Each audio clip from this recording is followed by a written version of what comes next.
দেখাও যে x cos alpha plus y sign alpha equals to p সরলরেখার সমীকরণকে নিচের আকারে প্রকাশ করা যায়। X minus p cos alpha by minus sin alpha equals to y minus p sign alpha by cos alpha equals to r. দেখো কী করি, তাহলে আমার যেটা দেওয়া আছে যে x cos alpha plus y sign alpha equals to p. দেখো আমরা এখানে লিখতে পারি যে পি মানে হচ্ছে পি ইন্টু ওয়ান, তাহলে or x cos alpha plus y sign alpha, তো ওয়ান সমান লিখতে পারি sine square alpha plus cos square alpha.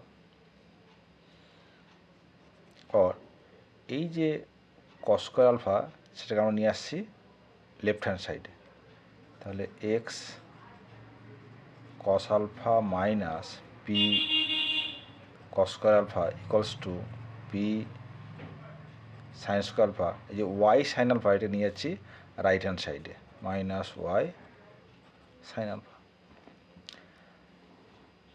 এখন দেখো আমাদের যেটা প্রুভ করতে হবে সে কী দেওয়া আছে, x minus p cos alpha y minus p sign alpha. তাহলে আমি যদি এই লেফট হ্যান্ড সাইড থেকে কস আলফা কমন নিই তাহলে আগে পাচ্ছি x minus p cos alpha, তাহলে এখান থেকে কস আলফা কমন নাও, x minus p cos alpha. এখানে দেখো y minus p sign alpha, তাহলে মাইনাস সাইন আলফা কমন নিচ্ছে, তাহলে y minus p sine alpha.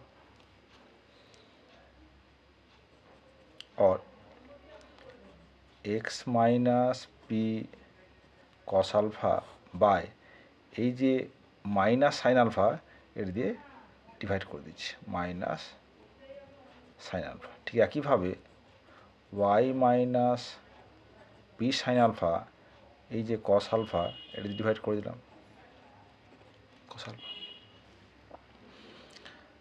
এবার আমাদের রেশিও প্রপোর্শন, সেখানে আমরা একটা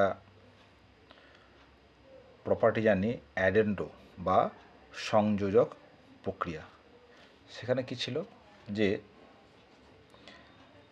x by a equals to y by b হলে root over x square plus y square by root over a square plus b square. এটা হচ্ছে সংযোজক প্রক্রিয়ার একটা প্রপার্টি।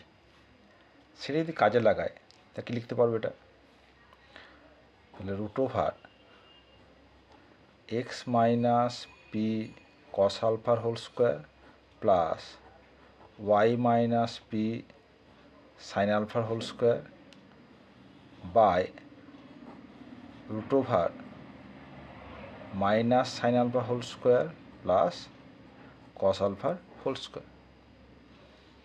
তাহলে দেখো এটাকে আমরা লিখতে পারি এই যে root over x minus p cos alpha plus a whole square y minus p sign alpha whole square. তাই এটাকে আমি ভাবতে পারি যে x minus x y point থেকে পি কস আলফা এবং পি সাইন আলফা দুই পয়েন্টের মধ্যে দূরত্ব, এটাকে আমরা বলছি আর বাই এটা মাইনাস, তাহলে মাইনাস সাইন স্কোয়ার আলফা মানে sin square alpha plus cos one, এটা ওয়ান হয়ে গেল।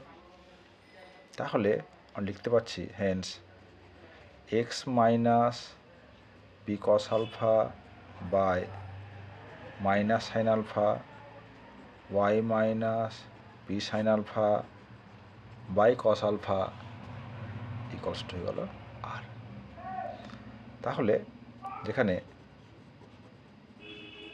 আর equals to root over x minus p cos আলফার whole square y minus p sin আলফার হোল স্কোয়ার।